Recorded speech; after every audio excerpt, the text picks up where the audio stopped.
JAC పిలుపు మేరకు నేడు తెలంగాణ బంద్కు విచ్చేసిన బీజేపీ బీఆర్ఎస్ టోటల్ మండల్ సంబంధించిన కార్యకర్తలు వచ్చినందుకు వాళ్ళకందరికీ ప్రత్యేక ధన్యవాదాలు తెలియజేస్తున్నా.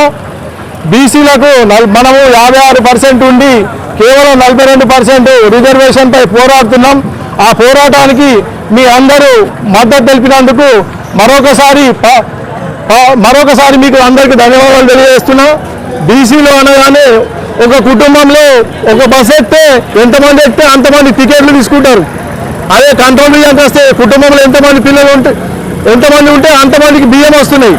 మనం 56% ఉన్న బీసీల కోసము రిజర్వేషన్ ఎందుకు కల్పించారని ఈ సందర్భంగా నేను ప్రశ్నిస్తున్నా. మా యొక్క బడుగు బలహీన వర్గాలకు రాజకీయ ఆర్థికంగా ప్రయోజనం చేకూరాలంటే 42% రిజర్వేషన్ ఇవ్వాల్సిన అవసరం ఎంతైనా ఉందని సభాముఖంగా తెలియజేస్తున్నా.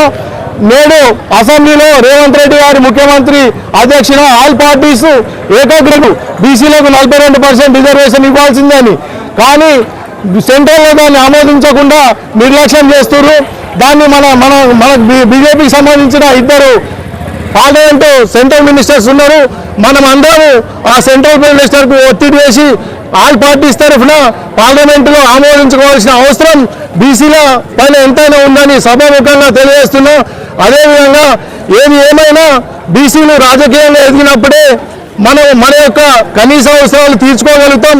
విద్య వైద్యం ఏ విధంగా అన్ని రకాలుగా అభివృద్ధి చెందాలంటే జనాభా ప్రాతిపదికకుండా రిజర్వేషన్ కూడా చాలా అవసరం. మన యొక్క ఐక్యత వర్ధిల్లాలి. మన యొక్క రిజర్వేషన్ సాధించే వరకు మనం అందరము ఉద్యమ స్ఫూర్తితో పోరాడాలని ఈ సభాముఖంగా తెలియజేస్తూ ఇక్కడికి వచ్చిన అందరి కార్యకర్తలకు నా యొక్క హృదయపూర్వక ధన్యవాదాలు తెలియజేస్తూ జై హింద్. బీసీల ఐక్యత, బీసీల ఐక్యత, బీసీల ఐక్యత సాధిద్దాం, సాధిద్దాం. 42% రిజర్వేషన్ సాధిద్దాం, సాధిద్దాం, సాధిద్దాం, సాధిద్దాం, సాధిద్దాం. BC JAC